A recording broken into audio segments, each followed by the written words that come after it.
Hudson County View live on Uncut. I'm your host, where every day is a holiday. Merry Christmas and jingle all the way, John Arhitis, and the latest and greatest at Hudson County News as we do every week. So today, obviously, we're going to be chatting a little bit about the runoff election in Jersey City's Ward C. Councilman Rich Baggiano making it 3-0. Some actually calling him Runoff Rich from the Team Fulop side. 3-0 in December runoffs. And he defeated Kevin Bigg by a pretty significant margin there. So we're going to talk a little bit about that race. And we're also going to chat now, even though that the 2021 elections just wrapped up, we're already on to 2022, which is quite unusual. But this Bayonne municipal election, for anyone that's been following along, has been looming for many months. And we saw just the other night here that the council president, Sharon Nadrowski's made it official. She'll be challenging Jimmy Davis next year, about 6 months ahead of time. So that's an interesting announcement, and we're going to talk about the implications of that. We're also going to be chatting, of course, about municipal matters. You know, the Jersey City Planning Board advanced the SciTech City, Phase 1 specifically, the Morris Canal Manor projects. This is interesting because this is right after Ward F Councilman-elect Frank Educational Gilmore held a community meeting, and he came out along with other members of the community against these projects. Didn't seem like it had any impact on the planning board. So we're going to talk about what that means going forward. We're also going to talk a bit about CarePoint Health. There's a new bill introduced by State Senator Sandra Cunningham that would require New Jersey Department of Health approval if you wanted to evict a tenant of a hospital. So this is exactly what's going on at the Bayonne Medical Center, because Hudson Regional Hospital is actually their landlord. So we're going to explain what that means and what the bill says. That and a whole lot more right after this word from our sponsors. Good Friend Self-Storage in North Bergen, New Jersey is a fully climate-controlled facility equipped with state-of-the-art security, packing supplies, a Refer a Friend program, and multiple loading docks convenient for commercial use. Located just off of Route 3 at 4301 Tunnelly Avenue, Route 1 and 9. Call 201-867-2444 or visit us on the web today. Good Friend Self-Storage. Let us be your good friend. Burns Brothers Memorials, Monuments, and Markers, 787 Tunnelly Avenue, Jersey City. Hudson County's only monument maker, serving all faiths and cemeteries. Design, studio, and large inventory on site. Cemetery inscriptions and custom orders welcome. Burns Brothers Memorials, Monuments, and Markers, 787 Tunnelly Avenue, just south of Secaucus Road. Craftsmanship that will last for all eternity. Burns Brothers, Jersey City, Albert H. Hopper, North Arlington. Visit us on the net. Consumer Carpets, 3408 Kennedy Boulevard in the Jersey City Heights, your one-stop store for residential and commercial floor treatments, carpeting, linoleum, tiles, laminates, hardwood floors, area rugs, remnants, all major brands, all in stock. Free estimates, same-day installation. Consumer Carpets, it's savings, selection, installation. Credit cards and debit cards accepted. Financing available. Consumer Carpets, price to fit your budget, installation to fit your schedule. On the net at consumercarpets.com. Consumer Carpets, Jersey City, 201-792-2712. Ford made their first all-electric SUV a Mustang. Rapid acceleration, reactive handling, 300-mile range. You control how it feels and how it sounds. It knows you. It dials into your preferred settings. It has an array of driver assist technology. Cameras and sensors enhance your awareness and provide you with additional control. But it's more than cutting-edge technology. It's the spirit of it. It's a Mustang. Hudson County View live on Uncut, John Arhitis. And today I'm joined with Hudson Media Group producer Pat O'Melia. Pat, always nice to chat with you. Thanks for having me as always. Fist punch.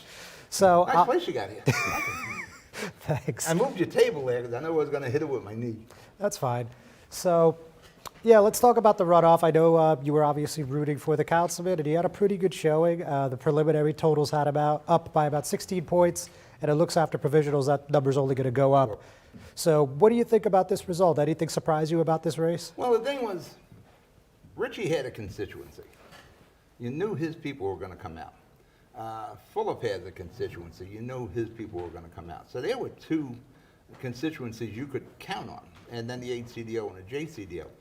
Bing didn't have a constituency. You know, he's new to the race of politics. He was a civic association head, but he never ran a campaign before, so he didn't have anybody he can really bank on. And I think what he put a lot of emphasis on was social media. And you and I read the same tweets constantly. We're out knocking. We talked to 1,000 people. I don't think that happened. I don't know how much involved he was with the campaign, but I think he may have been led down the wrong road there, thinking he had all the support. When it came out, the Hilltop came out, but Richie. And I think probably everybody east of Journal Square came out for Richie. Well, I didn't look at the districts, but I'm pretty sure that's how it came down. Well, it would appear that Councilman Baggiato has showed that regardless when the election is, he's good for 1,750, 1,850 votes minimum without really, probably I would say without getting off the couch. He worked hard, no doubt, but I think it shows that his base, I think, is larger than some people anticipated, and it just made it really difficult for a first-time candidate to break through. It's really amazing how hard Richie worked at his age. And this guy, he was out there every day, knocking on doors, meeting people. He earned the victory. He didn't take anything for granted. He drummed up the support in his constituency and his district, and he won the election. But you're right. He was out there. He probably out-campaigned Bing, and Bing had he had 50 years on Bing, or at least 40 at least. When, to your previous point now, there was, with one of those threads, I mean, there was quite a few of them, there was this notion that even if you do knock on thousands of doors and you do engage, all these voters, they're used to voting for the incumbents, they're used to voting with the machine, the Jersey City Democratic Organization, Hudson County Democratic Organization. So, they were saying that it's almost impossible to break through in one election cycle. What do you think about that possibility? Well, we've had people win offline before in Hudson County. Fulop, he took on Healy years ago, and he won without the support of the HCDO. But he worked, he worked 2 terms as a councilman, and he developed his base. Romano won recently, and for Freeholder in Hoboken, he ran against the machine or the organization, whatever you want to call it. It's possible, But it is exceedingly difficult. Yeah.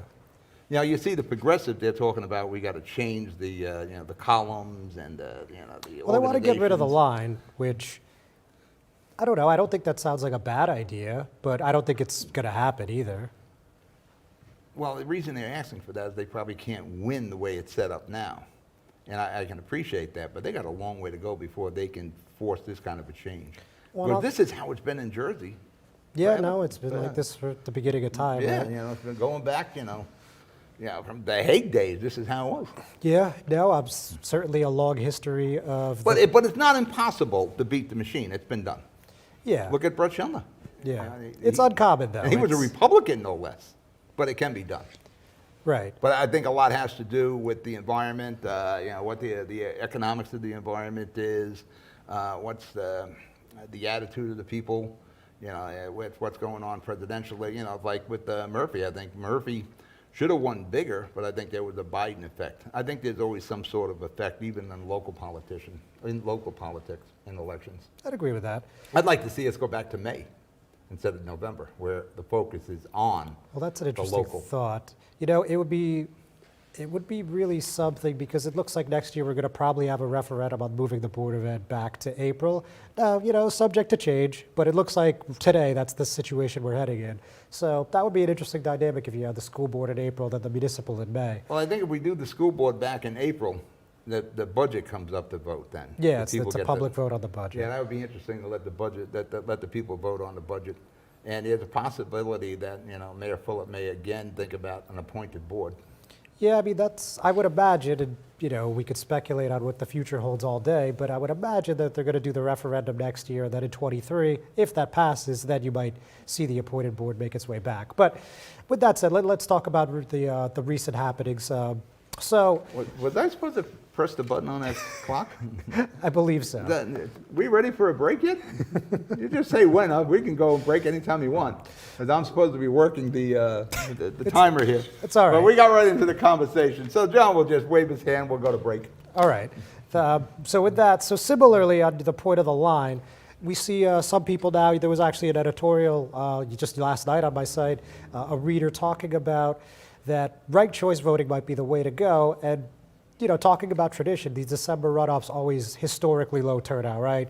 10%, 12%. I mean, I even remember a couple where it was as low as 8%. I don't know about historically. We've only been doing it for the last 9 years now, 10 years? Well, we're probably coming up into that 10-year cycle where we can possibly move it back to May. Yeah, but even before that, though, like 60s, 70s, 80s, there were runoffs, right? Oh, we had runoffs.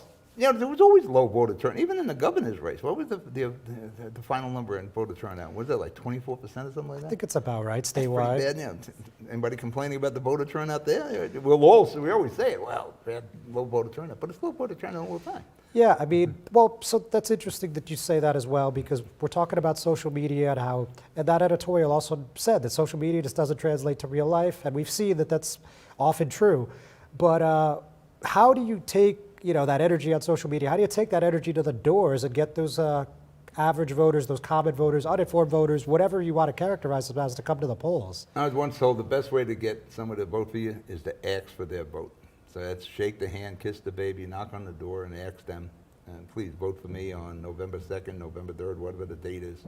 I just don't think social media, I don't think it's that much of a benefit for a campaign. I think it's still on the sidewalk, shaking hands, knocking on the doors. I just don't think that translates. Because like I had said it last week, that Bing was winning the Twitter election. But that didn't work out on election night. Right. All right, Pat, just hold that thought. We're going to take a break. We'll be right back. Newport, the luxury waterfront community on the Hudson River, offers a quality of life you deserve in one of our many high-rise towers.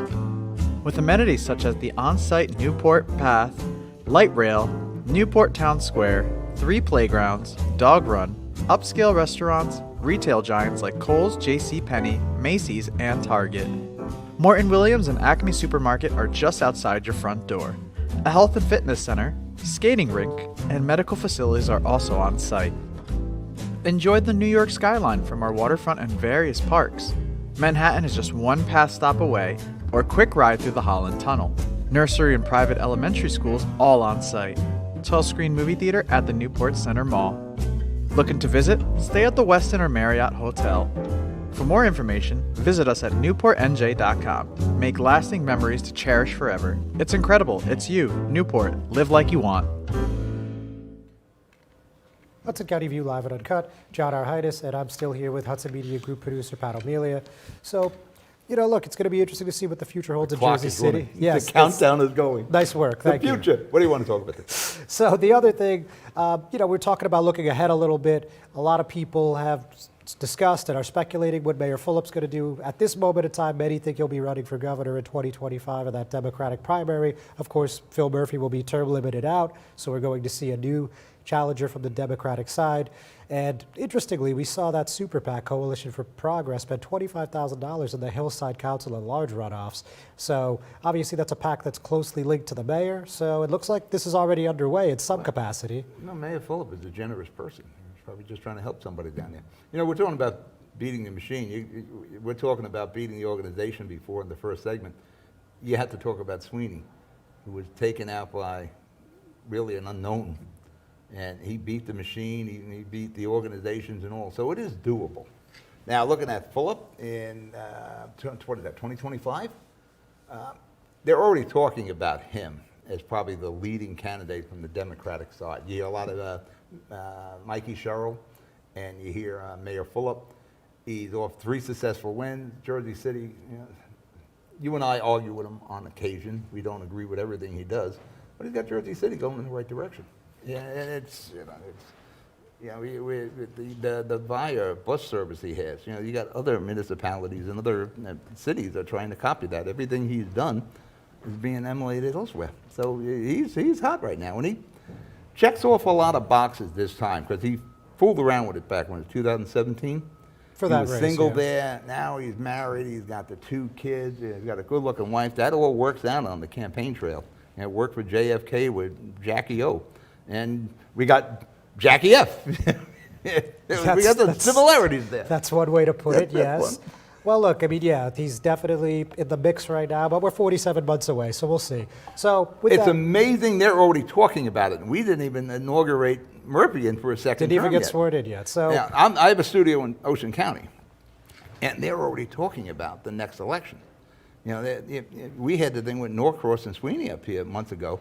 They were already talking about the next election, so Well, and I think it's on that's- everybody's mind. I think that's what happened in South Jersey. I think they just looked right past this opponent, and you could see what happens That there. might be. But so let's move on. Let's stick with again the current events. So let's talk Bayonne. So it's not a secret that the council president was going to jump into this race, but now it's official. They've opened the campaign headquarters. She's filed with ELEC.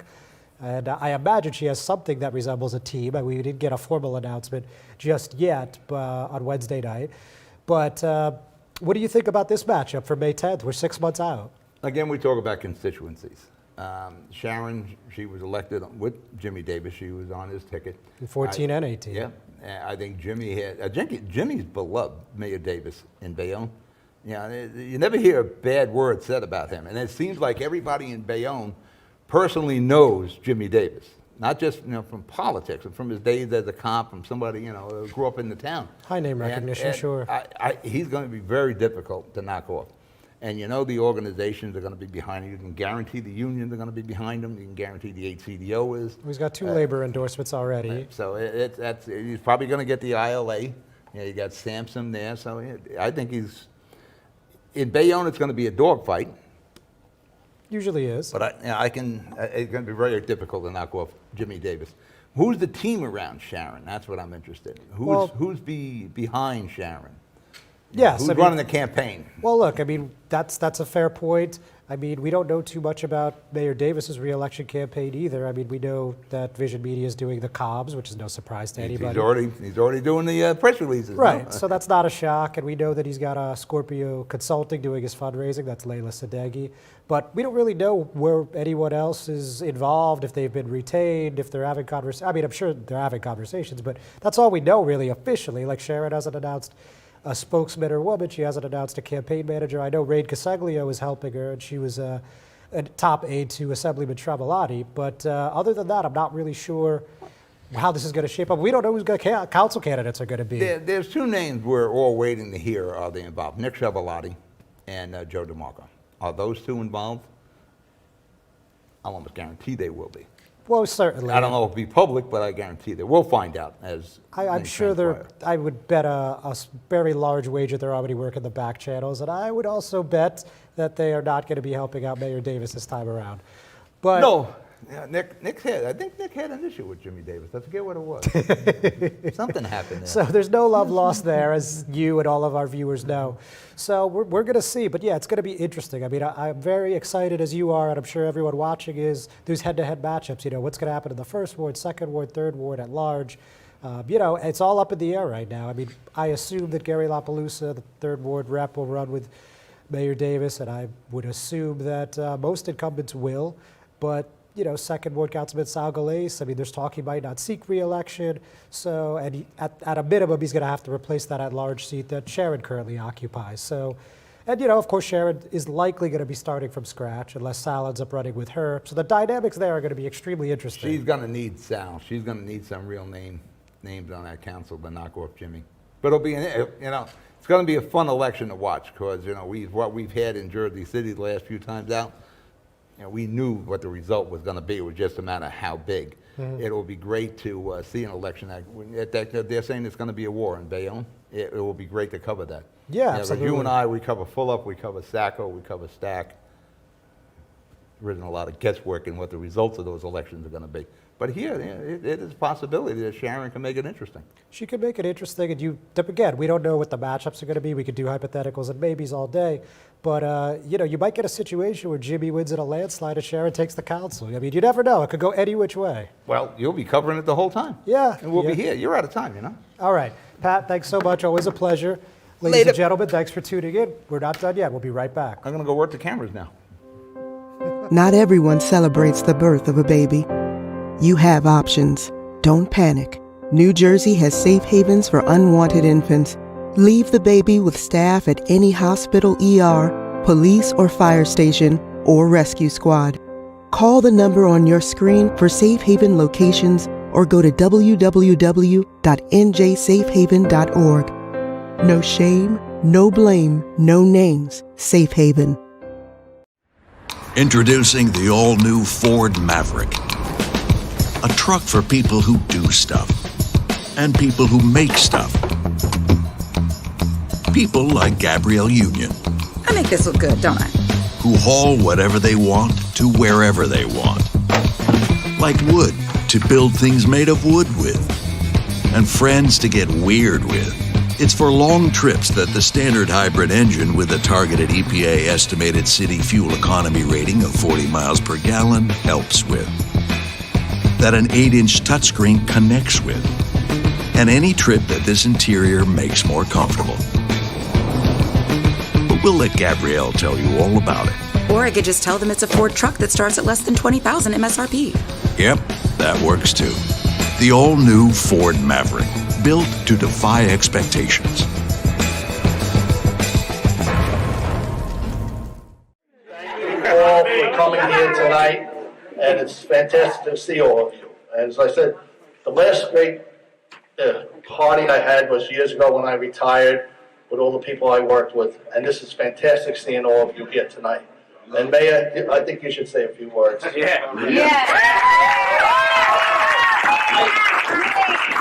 just want to say thank you again to everybody who's here. Special thank you to Tom Zuppa for stepping up. John said it best. It's nice seeing such a cross-section of people. It really is what Jersey City's about. And, I think it's no secret that Rich and I haven't always been on the same page on every issue. But when you talk about Rich Foggiano, you cannot question his love for Jersey City. We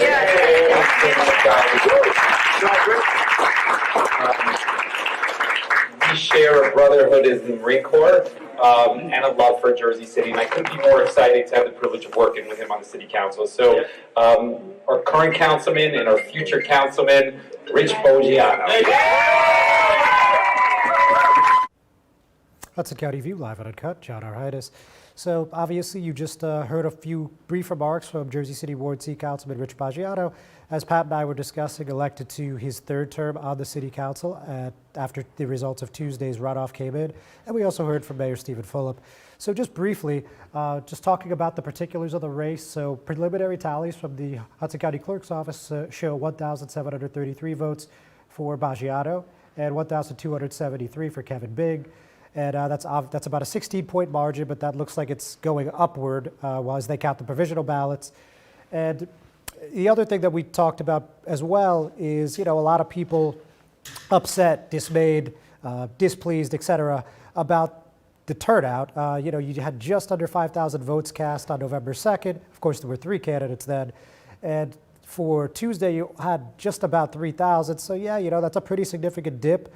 But this is, again, not uncommon at all for December runoffs, whether we're talking Jersey City, whether we're talking Hillside, Newark, whatever. These December runoffs are definitely always very low turnout. Doesn't really matter what municipality in New Jersey you're discussing. So may it be time for ranked choice voting? That's a question that we're going to see what the legislature and the governor want to approach it. I think it's something that's at least worth exploring. We heard from the governor, I believe it was just on Wednesday, and he said that he's open to creative ways to increase turnout in December, but he didn't elaborate further. There has been a bill in the legislature where Assemblywoman Annette Chaparro is actually a co-sponsor to try to bring in ranked choice voting, but that hasn't even gotten a committee vote yet. And again, it's been a while, so it doesn't look like there's a lot of enthusiasm for this now. But as advocacy for this grows, maybe we do see a hearing sometime in the first half of 22, but it doesn't look likely in the immediate future, but certainly something we're going to keep an eye on. So moving beyond that, wanted to talk actually about something that's apolitical and a rare thing where you're seeing city and county leadership agree on a project, and you almost never see that, as several people at this event said. What I'm talking about is the Hoboken American Legion Post 107's Veteran Center. They had their groundbreaking on Tuesday. And this is a project that has had a lot of support. They did their ribbon cutting in July 2019. And they actually ended up making a very nice chunk of change at this event, $225,100 in contributions on the spot. So that's not too shabby. They have also set up a link on their website to solicit donations. Obviously, any denomination is accepted, $5, $10, $20, whatever. But they really had some great luck at this event. You know, I think the most interesting thing is that you're getting support that goes well beyond the Mile Square City. The John Bon Jovi Soul Foundation actually chipped in $100,000, and this is something that we reported on previously. But let me just tell you about the executive director, Heather Goldfarb. She said at the event, "We're so proud to be partners of this new housing project. This will not only create a safe space for veterans to call home, but also deliver important life-saving services at the same time."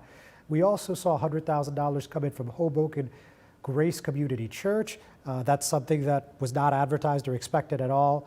And then another $25,100 came from Legion members, and the Saldler Foundation actually gave another undisclosed donation amount, but it was apparently comparable to what was given on that day. So we're going to let you take a look at that clip, and then we're going to go to one last break. It is our honor to provide a grant to American Legion Post 107 Veterans Center of Hoboken as they expand on their mission, which is very close to the heart of the JBJ Soul Foundation. As John Bon Jovi said, JBJ Soul Foundation is dedicated to continuing our work with veterans, addressing issues of hunger, homelessness, and we are inspired by the Veterans Center of Hoboken. The center is not only expanding its housing units, but also providing critical services, including physical and mental health care and employment opportunities for these struggling veterans. This is exactly the kind of mission and positive impact that our foundation is proud to support. When we first heard about what was happening here, and when we saw the units that currently existed and the amazing job that you've done with that, when we heard the vision of what it was that you were looking to build, we knew this wasn't a coincidence. And we wanted to be part of what was happening. And we wanted to make sure that our veterans had a home inside of our city. And so today we'd like to give you a check for $100,000.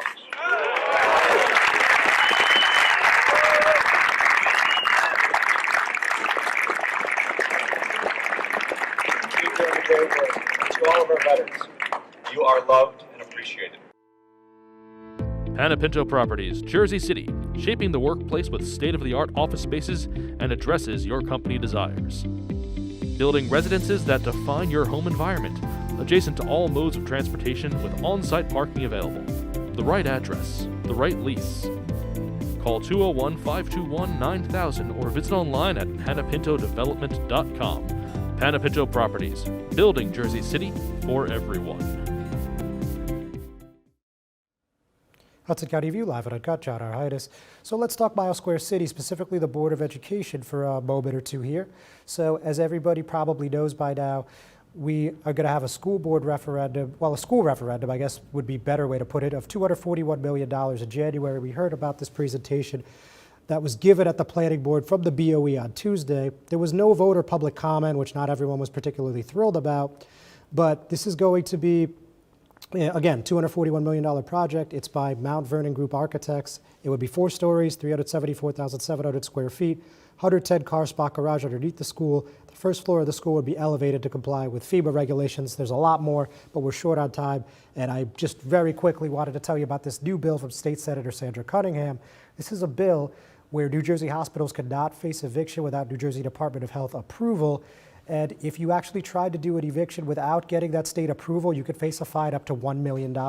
Just published that maybe about a half hour before the program began. But with that, we're going to have to call it a week. We're actually calling it a year. So everyone, happy holidays, Merry Christmas, Happy Kwanzaa, and I'll see you in 2022.